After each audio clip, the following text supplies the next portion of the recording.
What is up, everyone? My name is Adam. This is PCP Media. Thanks for tuning in. Today, I want to do a gear setup video that will prepare you to be more professional or get you ready for your next lark. But first, we got to get rid of the Hawaiian shirt. You know what, guys? I don't think flannel's going to cut it either. Just not quite right. Let's try this one more time. Hey, that's more like it. All right, guys. So now I'm out in the field. I've got my full kit on. I've got boots. I've got camis. I'm not wearing a blouse. I'm just wearing a t-shirt because, hey, it's hot outside. And you know what? I'm allowed to do what I want, right? It's America. So helmet, plate carrier, battle belt. Obviously rifle. So, as you can see, there's quite a bit to unpack here. All right. So we are trying to give you a good setup so that A, you don't look like an idiot out there. B, you are practically prepared. So let's start off first with the rifle. Now, I am only using a 1-point sling. Now, I realize that a lot of people are tactically not going to like that. They're going to say you should use a 2-point sling. Some people, if I hear a 3-point sling, just go away. You're wrong. You were just in the Marine Corps at the wrong time. Now, yes, a 2-point sling has advantages in that it's got 2 points of contact. But when I'm wearing all this crap, man, I prefer to wear a 1-point sling because the reality is if I'm going to be in a firefight, while you do get more stability with a 2-point sling, I find myself I'm going to get down on the prone anyways. So I'm going to get so many more points of contact and the ability to stabilize my shot so much more that if I'm using this 4-power optic, which is a Trijicon RCO M4 version, I got all I need. Okay, so let's start with the rifle itself. All right. This is a BCM rifle, upper and lower. It's got a pin 14.7-inch barrel. I've got just a regular forward grip, nothing special about it. It's Marine Corps Army issue, comes with the Knight's Armament rail, which is what I have on here. This is basically what you would see if you were in the Marine Corps or Army, except I have a SOP mod stock on this weapon instead of the regular terrible stock. So now you're also going to notice I have a PEC 2. This is an infrared IR aiming laser. Okay, so IR stands for infrared. Now it's got a laser and an illuminator on them. They are separate. They're zeroed separate. This is separate. This is legacy gear. You can sometimes find them on eBay. There are better options in 2020 for civilians, such as the MAL or the PEC 15. They made a civilian version of it. Those you'll be able to get a warranty on, and they are great, but they're very expensive. But you have a warranty. If this thing shits the bed, I'm out of luck. All right, but otherwise, this is just a mil-spec rifle carbine. I'm not going to harp on that too much because we can do other videos of what type of setup you should have for a rifle. But this is good for engagements, social work in your house, all the way to 500 meters. I have a 60-round PMAG in it because if I'm going to be getting into contact, taking contact, the first thing I want to be able to do is have as many rounds that I can put on target as quickly and accurately as possible. Okay, so I don't have a flashlight on this, and the reason is A, I haven't gotten a mount for it yet. My old one broke. B, there's actually some instances where it's actually nice to have your flashlight handheld, because what I can do is I can hold my flashlight in my hand, pretend I have one in my hand, and I can aim with the weapon if I need to, or I can keep the weapon down and I can use my flashlight to look around without potentially flagging anybody. Okay, so these are big things you want to keep in mind. So all right, so put the rifle down, but other things to consider: that if you're running an IR laser, obviously that implies you have night vision.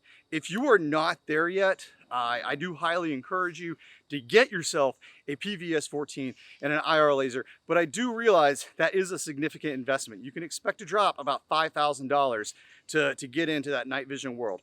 But once you do, it is a game changer, okay? Like, you may not be able to own the night, but you damn sure can rent it. Now, with this helmet, is what this brings us into, is if we're doing night operations, I'm gonna have a PVS 14 mounted to this Rhino mount, which otherwise can come off and be removed if I like.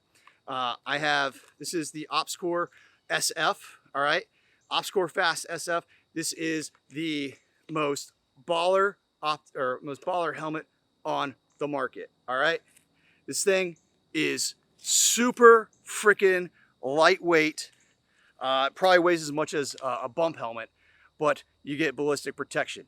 Pretty sweet, right? Now, I've got Peltor Comtac 3s attached to it. Now, I'm not going to tell you guys how much this setup costs, because for those of you who are on a budget, you might cry. But do not think that you need this setup, okay? This is all military gear that I wanted for military reasons when I was a cool guy. Now, if we put that to the side, okay, you can probably get yourself a standard Mitch helmet for about 300 bucks. You can find them maybe used on eBay. That's usually where stuff is for used helmets that are going to be a decent deal. But make sure when you buy a helmet, do not buy something like a hard hat veteran. Yes, they say that they're made in America, but they're not. All right, it's assembled in America, and all the stuff comes from China. Do you really want to trust your life to a Chinese optic? Something tells me you do not. All right, so we've got our helmet, comms. The comms themselves, I picked these up used on eBay. I don't remember how much I paid for them. Full price, these are like 650 bucks, okay? I know I said I wasn't gonna go into how much this whole setup costs, but you can find these used. You can do it. It may take some time, but you can, all right? Get the nice little gel pad upgrade. If you wanna run these, you don't necessarily have to run that. I've heard of people, what they do is they run like El Cheapo headphones and mics under their ear pro, okay? So they have earmuffs and they're running their headset under that. You could save a lot of money doing that. Is it gonna be as Gucci? No, it's not gonna be Gucci. But will it do the job? Yes, it will. All right, so now we're gonna take a look at the pack I'm wearing. All right, so check this out, right? I am wearing a Camelback backpack.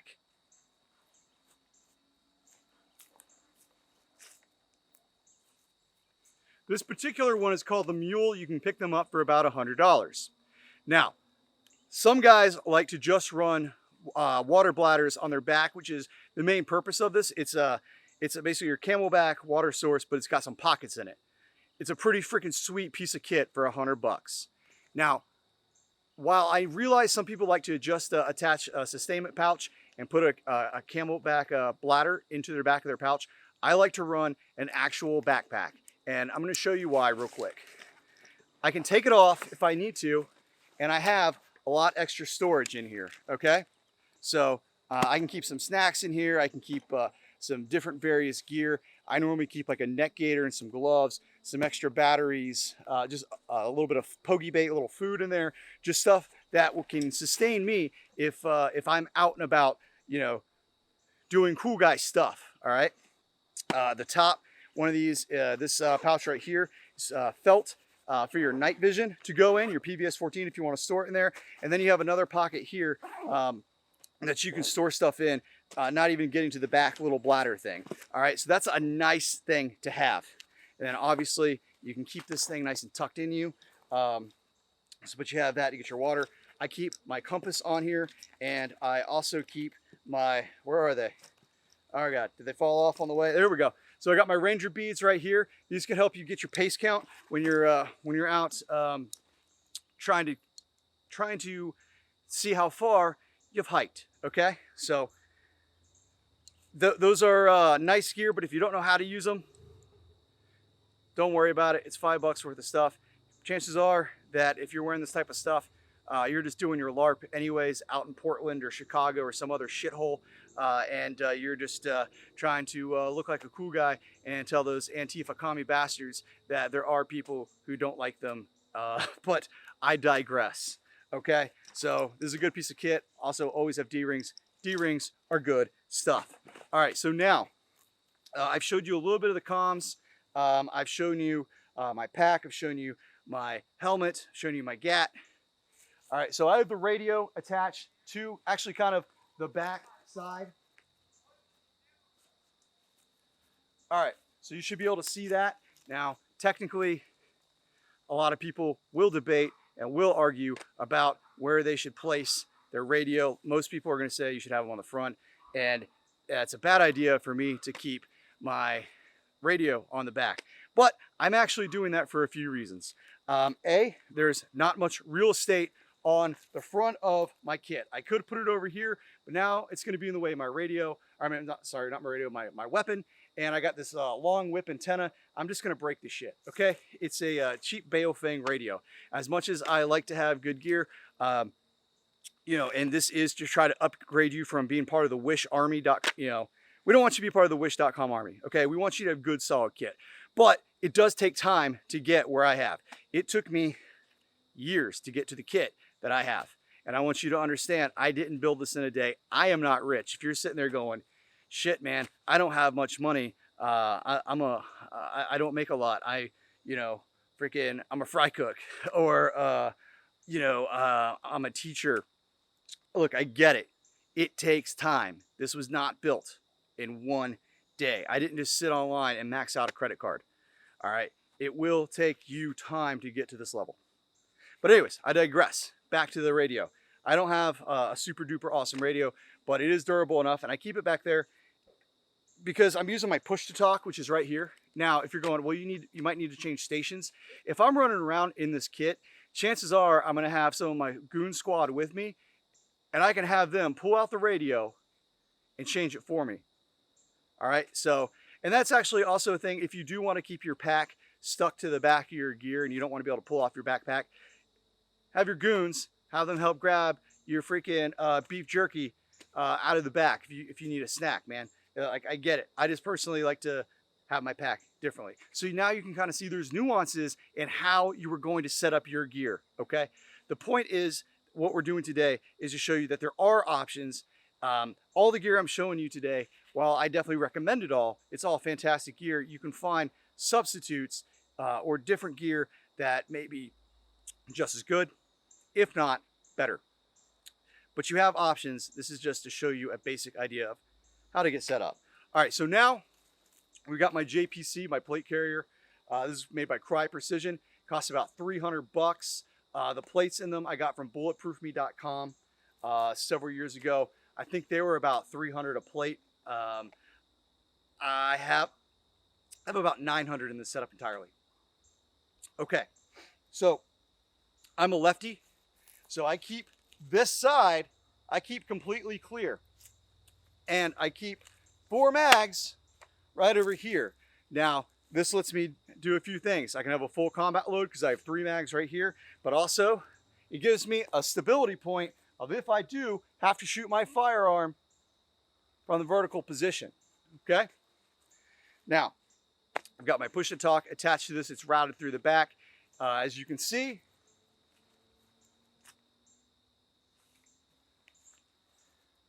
while we can always, once again, go back and forth how we have to set up gear, I promise you this is an effective setup for me. Now, oh, one more thing before I pull it off. You want to be able to grab your mags where you reach down, you can pull them up, jam them in your rifle. So make sure you have your magazines facing the correct way for you as an operator.